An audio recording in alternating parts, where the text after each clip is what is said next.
Boker Tov les amis, ravi de vous retrouver pour la paracha de la semaine, paracha Shemot, Ve'ele Shemot Bene Israël, Habaim Mitzrayma. Nous commençons le deuxième livre de la Torah, le livre de l'exil, le Sefer de Shemot. Et bien sûr, dans cette paracha, nous allons découvrir un nouveau personnage qui est un des personnages principaux de tout le judaïsme, qui s'appelle Moshe Rabbeinu. Et il est raconté dans notre paracha que Moshe Rabbeinu, berger fidèle du troupeau de son beau-père Yitro, après qu'il ait quitté l'Égypte bien sûr, il avait l'habitude de faire paître les brebis dans le désert. Pourquoi? Parce que là-bas il n'y a pas de propriétaire et comme ça il n'y a pas de vol. Et dans le Midrash Tanchuma, il est rapporté qu'un jour Moshe Rabbeinu s'est éloigné et est arrivé vers un endroit connu sous le nom du mont Sinaï, le futur site où la Torah sera donnée à la nation d'Israël, la montagne d'Hachem. Et là, Moshe Rabbeinu fut témoin d'une vision merveilleuse. Il a vu là-bas un buisson d'épines qui brûlait, mais qui ne se consumait pas. Lorsque Moshe se rapprocha de l'endroit pour examiner ce buisson, il entendit une voix. Hachem lui disait: ôte tes chaussures de tes pieds, car le lieu sur lequel tu te tiens est une terre sacrée. La même demande fut faite à Yehoshua lorsqu'un ange d'Hachem lui apparut: ôte tes chaussures de tes pieds, car l'endroit sur lequel tu te tiens est saint. Nos sages enseignent: une personne ne doit pas entrer sur le mont du temple avec des chaussures à ses pieds, en raison de la sainteté de l'endroit. Les Kohanim, dans le Beth Amikdash, ils avaient besoin d'être pieds nus pour pouvoir faire leur service divin. Alors, pourquoi est-ce qu'il faut enlever les chaussures quand on rentre dans un endroit saint? C'est un peu bizarre quand même. Pour comprendre cela, il faut rapporter les paroles de la Gemara. Rav Yehuda dit au nom de Rav: toujours vendre les poutres de sa maison pour s'acheter des chaussures pour ses pieds. Ça veut dire quoi?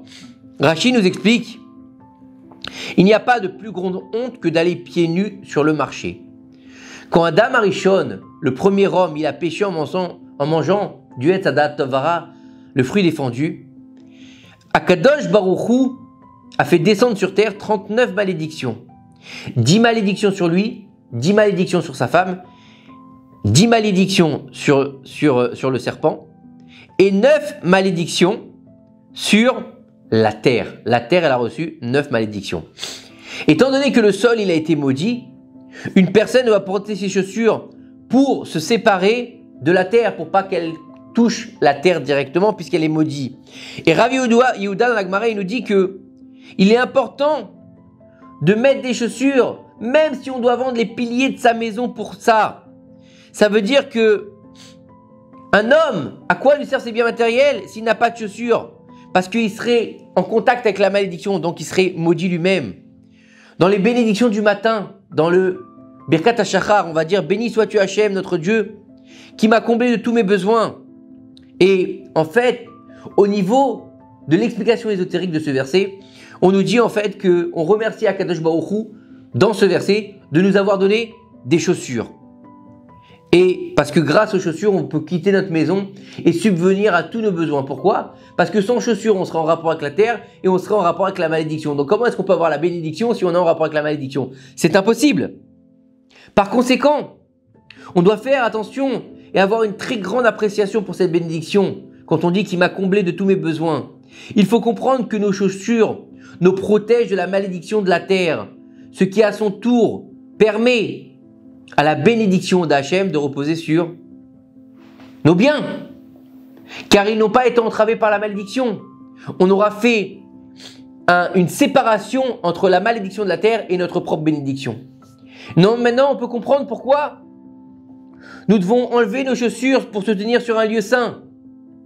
La terre sainte n'est pas soumise à la malédiction d'Adam Arishon, car la sainteté de l'endroit transforme la malédiction en bénédiction. C'est pour ça qu'Akadosh Baruch Hu, il a dit à Moshe Rabbeinu de retirer ses chaussures, afin qu'il puisse se connecter directement par ses pieds à la sainteté et à la pureté de l'endroit où il se trouvait, où il y avait le buisson ardent. Là-bas, c'était un endroit où la malédiction n'avait pas affecté la terre. Donc Moshe Rabbeinu, s'il voulait se relier à la bénédiction et à la Gdusha du Makom, il devait enlever ses chaussures.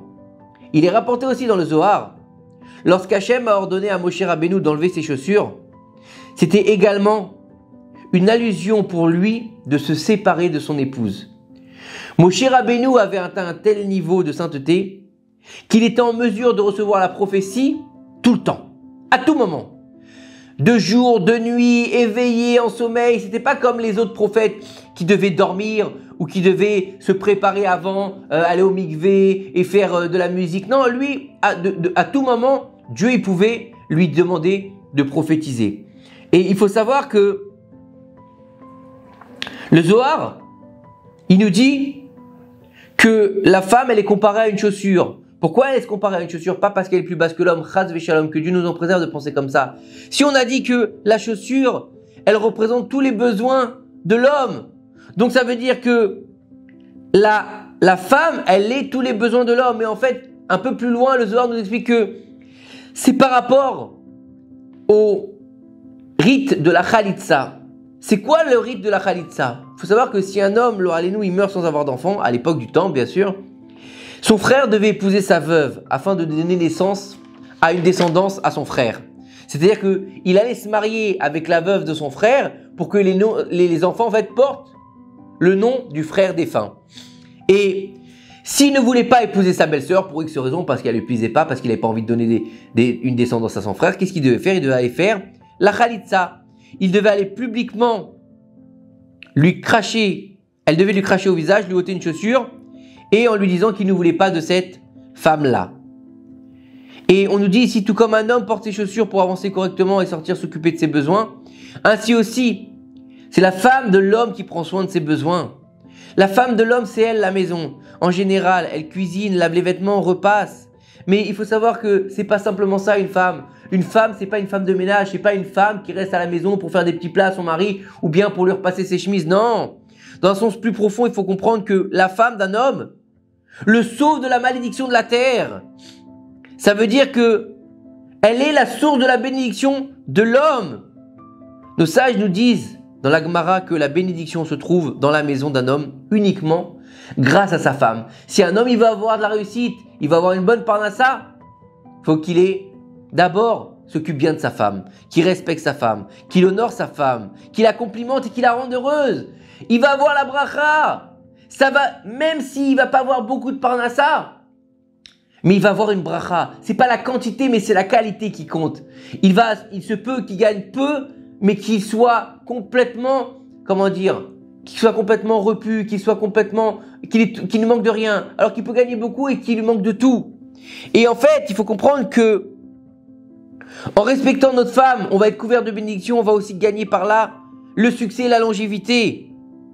Et même si des fois, elle a des sauts d'humeur, des fois c'est compliqué, des fois on n'est pas toujours d'accord, patience, amour, et surtout ne pas causer de séparation entre nous et notre femme, parce que ça fait à Hachem de la tristesse. Il faut travailler dur pour apaiser sa femme, parce que la femme, elle vient de la côte, donc elle est plus dure que l'homme. La femme, elle va te sortir un vieux dossier de 20 ans que toi t'avais oublié. Comment ça se fait? Parce qu'elle est dure, ça s'imprègne et ça s'incruste et ça bouge pas. Alors que nous, on vient de la terre, la femme elle vient de la côte et nous, on vient de la terre. Donc, nous, c'est malléable, on oublie, ça se dilue. Alors que l'os, c'est difficile. Il faut savoir que la femme, c'est notre partenaire de vie céleste. Et c'est avec elle qu'Akadosh Baruch Hu nous a liés. Il faut garder à l'esprit les paroles de Rav et de Shmuel. Pour tout, il existe un substitut, sauf pour la femme de sa jeunesse. C'est quoi la femme de sa jeunesse? C'est la femme qu'on a épousée. Rabbi Eliezer, il nous dit, même l'autel verse des larmes sur celui qui divorce de sa première femme. C'est-à-dire quoi? Que divorcer, ça casse la Shekhinah, ça éloigne la Shekhinah. La première femme d'un homme, elle est comme l'autel des sacrifices. Tout comme l'autel nous protège de toutes sortes de mauvais décrets et fournit la bénédiction au peuple d'Israël, ainsi la femme protège du mal et fournit la bénédiction dans la maison. Il faut savoir que lorsqu'une femme va s'occuper de sa maison dans les tâches ménagères, rien de particulier, qu'elle fasse à manger, qu'elle fasse le linge, qu'elle fasse les lits, nos sages nous disent que c'est comme si qu'elle offrait des sacrifices sur l'autel dans le Beth Amikdash. Son entretien et l'éducation qu'elle prodigue dans la maison sont considérés par Hachem comme l'étude de la Torah et l'accomplissement des mitzvot, puisque la femme n'a pas l'obligation d'étudier la Torah. Si la nature et les perspectives du mari et de la femme sont complètement opposées, cela ne signifie pas que c'est incompatible. Bien au contraire, c'est un signe qui sont destinés. Parce qu'on n'a pas besoin d'être identique, parce que sinon, c'est embêtant. Si on est toujours pareil, ah ouais d'accord, il faut qu'il y ait un peu de rythme, ne pas être d'accord, d'échanger les différents points de vue pour pouvoir arriver à un état d'acceptation de l'un et de l'autre avec ces différences. Ou sinon, il n'y a pas besoin d'avoir un homme et une femme, puisque sinon ça s'appelle d'être narcissique. On n'est que pour nous, on n'a que notre propre jugement et donc aucun intérêt d'avoir en face celle qu'on appelle Ezer Kenegdo, une aide face à lui. Et il faut savoir que Avraham Avinu, il était dominé par l'attribut de bonté, alors que Sarah et Menou, c'était l'attribut de rigueur. Yitzhak, c'était la rigueur, alors Rivka, elle était la gentillesse. Donc c'est complémentarité. Akadosh Baruch Hu, dans sa grande miséricorde, il veille à ce que les défauts d'un conjoint, ils soient remodelés en fait par l'autre. Il est écrit dans la Torah, Lotov, Adam Yot Levado, ça veut dire quoi? Il n'est pas bon que l'homme soit seul, je lui ferai une aide en face de lui. Ça veut dire quoi une aide en face de lui? Le Khatam Sofer il nous explique que lorsque sa femme est un opposé naturel, elle va aider l'homme en le forçant à compléter ce qui lui manque et ce qu'il a besoin d'affiner. Ça veut dire en fait, c'est la meilleure thérapie au monde. Notre épouse ou notre mari, ils vont être capables en fait de nous aider à réparer nos travers. Ils vont nous aider à réparer nos défauts, à accepter ce qu'on est et ce qu'on doit devenir, à travailler nos vertus pour pouvoir nous améliorer et ensuite faire nos propres services sur l'autel d'Akadosh Baruch Hu. Donc en fait, il faut comprendre que lorsqu'on se relie à la bénédiction, on a tout gagné. Et des fois, on pense que on a besoin de la terre, on a besoin d'aller chercher, c'est nous qui faisons, c'est de allez, je prends, je fais, je construis de mes propres mains.